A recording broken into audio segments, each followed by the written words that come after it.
we've moved through chords. Let's now go through single notes. I want to talk about like working smarter, not harder. So some banjo players, and you'll see clawhammer players do this, will play where they drag one finger up and down the strings. That is totally cool. If that works for them, awesome, great. Maybe your other fingers are hurting and it's a little trickier and you gotta use your one finger. That's fine, I understand. There are always exceptions to every rule. However, I'm gonna say start to look at your banjo song as patterns. Start to see patterns that are gonna help you. So what we want to do is not have to move our hand all over the banjo constantly. It's going to wear out our hand. It's also going to slow us down a little bit.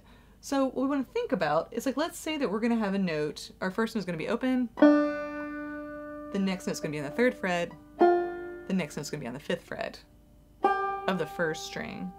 You'll notice I didn't do something. I didn't drag my finger. I used my 1st finger and then I used my 3rd finger. This keeps me in what we call a position. What that means is this is what we're going to call 3rd position. What do I mean by that? It's wherever your index finger is. You kind of align your fingers as index, middle, ring, and pinky. That is going to be what we call a position. So wherever the index finger is going to tell us the name of the position. For example, 1st position starts with these 4 fingers aligned and your index finger's on the 1st fret. 2nd position is going to be when your index finger is on the 2nd fret. 3rd position, where I talk about this exercise, index fingers on the 3rd fret. That's positions. This is taken from guitar, and that's typically how we describe it. So again, my first note would be open. Here comes the 3rd fret. Here comes 5th fret. So again, what you saw me do is I was able to use index finger here, middle finger here. I did another thing too, where if it feels like I'm having to reach a little too far for this note, it's okay to adjust your hand as you go. Don't feel like you need to be locked into a position. This is a fluid motion. So even though I'm in a position, I'm not locked into it. So it gives me a chance to really have some freedom as I'm playing. We always want to set up our patterns to be advantageous for the fingers that are the most uncomfortable. For example, if I'm doing this passage, let's say that my passage is going to be open string, 3rd fret, 5th fret, 6th fret. I'm going to set up this pattern for my pinky because that's the one that I need to kind of get into alignment and into a nice position so it feels good. So let's just run through that. Again, if you're doing 3 finger, you can do it with 3 finger. I'll show you both ways. So here we am, clawhammer. So open, 3rd fret, 5th fret, 6th fret.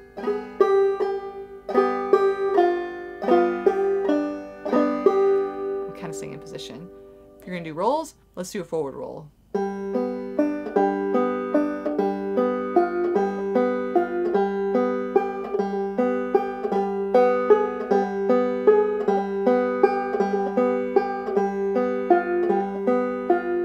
So you see, I kind of shifted and adjusted my hand as I'm going up these notes. That's what you want to do. Think of it as being a fluid motion.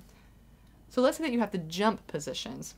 Let's say that the song is going to be open string, 3rd fret, 5th fret, 7th fret, maybe 8th fret, or 9th fret. Let's say 9th fret. So for this song, it's almost like I'm moving between 2 positions. Open string, 3rd position. Then here I'm going to go to 7th position. So again, I'm trying to think about how to do this in a way that I can like do minimal effort. We want to work smarter, not harder. So kind of think about like what these patterns are going to look like whenever you're figuring out your piece. This is something you don't want to do spontaneously or kind of like do it as an improvisation. Work out your pieces and think about what's going to be best for your hand. That is what's going to set you up for success. Now, I love practicing and I love playing music and I want to do it super fast and I don't want to think about it sometimes. However, I always kind of stop myself there and I go, hey, cool, I'm just going to work this out first so that I give myself the most advantageous positions when I'm playing this. It's just going to make playing so much more fun if you plan it out first. So here we go from the top, open string, 3rd fret, 5th fret, coming up, 7th fret, 9th fret.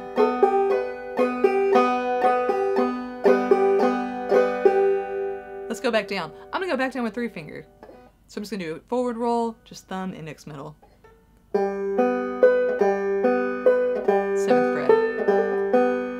I'm now going to 5th fret. I'm going to switch it. There's my 3rd finger.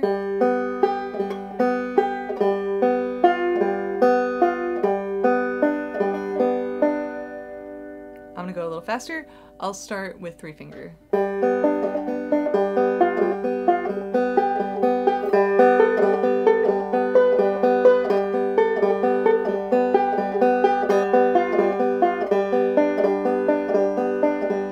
So you notice I did something. I eyeballed the fret I was going to. You never have to worry about the fret you're on. It's happening, you're there, you're stable. Look ahead. Anytime you eyeball the next fret, that helps me always make sure that my shifts are gonna go well. So whenever I kind of went from the 7th fret to the 9th fret, I'm eyeballing the 5th fret, so I'm watching it. So watch me one more time as I do it. This time I'll explain with the clawhammer motion. So here we go, same notes.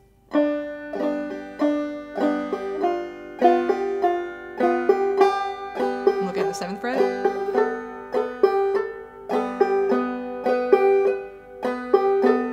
Looking at the 5th fret.